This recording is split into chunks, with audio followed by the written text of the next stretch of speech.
Hello guys, welcome to our YouTube channel. ಇದು ನನ್ನ ಚಾನಲ್ನ ಮೊದಲನೇ ವಿಡಿಯೋ ಆಗಿರುತ್ತೆ. ನಿಮ್ಮ ಸಪೋರ್ಟ್ ನನಗೆ ತುಂಬಾ ಇಂಪಾರ್ಟೆಂಟ್.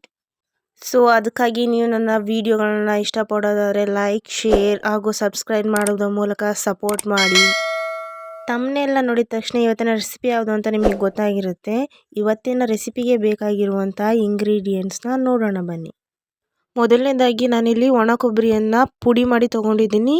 ನೀವು ಇದನ್ನು ತುರಿದು ಕೂಡ ಯೂಸ್ ಮಾಡ್ಬೋದು. ಹಾಗೆಯೇ 1 ಟೇಬಲ್ ಸ್ಪೂನಷ್ಟು ಗಸಗಸೆ ಹಾಗೂ 1/4 ಟೀ ಸ್ಪೂನಷ್ಟು ನಾನು ಒಣ ಶುಂಠಿ ಪುಡಿ ಹಾಗೂ ಅರ್ಧ ಟೀ ಸ್ಪೂನಷ್ಟು ಏಲಕ್ಕಿ ಪುಡಿಯನ್ನು ತೆಗೆದುಕೊಂಡಿದ್ದೀನಿ. ಹಾಗೆಯೇ ನಾನು ಗೋಡಂಬಿಯನ್ನು ಚಿಕ್ಕ ಚಿಕ್ಕ ಪೀಸ್ಗಳಾಗಿ ಮಾಡ್ಕೊಂಡಿದ್ದೀನಿ. ಇದು ಆಪ್ಷನಲ್, ನೀವು ಯೂಸ್ ಮಾಡ್ಬೋದು ಅಥವಾ ಸ್ಕಿಪ್ ಕೂಡ ಮಾಡ್ಬೋದು. ನಾನಿಲ್ಲಿ ಅರ್ಧ ಬೌಲಷ್ಟು ಶುಗರನ್ನು ತೆಗೆದುಕೊಂಡಿದ್ದೀನಿ. ನಿಮಗೆ ಸಿಹಿ ಪ್ರಮಾಣ ನೋಡ್ಕೊಂಡು ನೀವು ತೊಗೋಬೋದು. ಹಾಗೆಯೇ ನಾನಿಲ್ಲಿ ಒಣ ಕಡಲೆ ಹಿಟ್ಟನ್ನು ತೆಗೆದುಕೊಂಡಿದ್ದೀನಿ. ಇದು ಬೈಂಡಿಂಗೋಸ್ಕರ. ಇಂಗ್ರೀಡಿಯೆಂಟ್ಸ್ನ ನೋಡಾದ್ಮೇಲೆ ನಾನಿಲ್ಲಿ ನಾನ್ ಸ್ಟಿಕ್ ಪಾತ್ರೆನ ಇಟ್ಕೊತಾ ಇದ್ದೀನಿ. ಇದಕ್ಕೆ ಪೂರ್ತಿ ಪ್ರಮಾಣದ ಶುಗರ್ನ ಆ್ಯಡ್ ಮಾಡಿ ಪಾಕಕ್ಕೋಸ್ಕರ ನಾನಿಲ್ಲಿ 1/4 ಕಪ್ಪಷ್ಟು ನೀರನ್ನು ಆ್ಯಡ್ ಮಾಡ್ತಾ ಇದ್ದೀನಿ. ಇದು ಕಂಪ್ಲೀಟಾಗಿ ಕರಗಬೇಕು. ಇದನ್ನ ಪಾನಕ ಮಾಡೋಕ್ಕೆ ಬಿಟ್ಟು ಇವಾಗ ನಾವು ಒಂದು ಪ್ಲೇಟ್ಗೆ ತುಪ್ಪನ ಎಲ್ಲ ಕಡೆ ನಾವು ಸ್ಪ್ರೆಡ್ ಮಾಡಬೇಕಾಗುತ್ತೆ. ಇದು ಇಲ್ಲಾಂದರೆ ಪ್ಲೇಟ್ಗೆ ಅಂಟ್ಕೊಳ್ಳುತ್ತೆ. ಇವಾಗ ಪಾಕ ರೆಡಿ ಆಗಿದೆ. ಶುಂಠಿ ಪುಡಿ, ಏಲಕ್ಕಿ ಪುಡಿ, ಗೋಡಂಬಿ ಹಾಗೂ ಗಸಗಸೆನ ಹಾಕಿ ಮಿಕ್ಸ್ ಮಾಡ್ಕೊಳ್ಳೋಣ.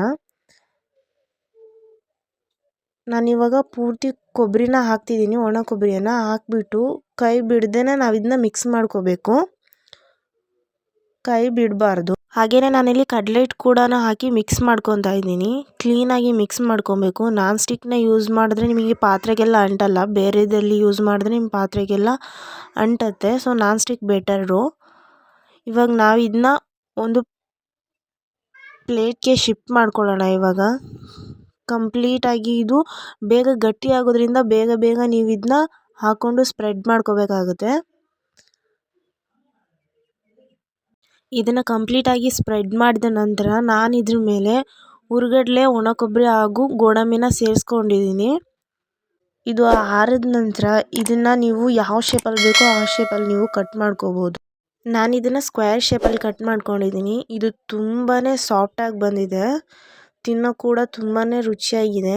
ನಿಮಗೆ ಇದು ವಿಡಿಯೋ ಇಷ್ಟ ಆಗಿದರೆ ಲೈಕ್ ಮಾಡಿ, ಶೇರ್ ಮಾಡಿ, ಹಾಗೆ ಸಬ್ಸ್ಕ್ರೈಬ್ ಮಾಡಿ.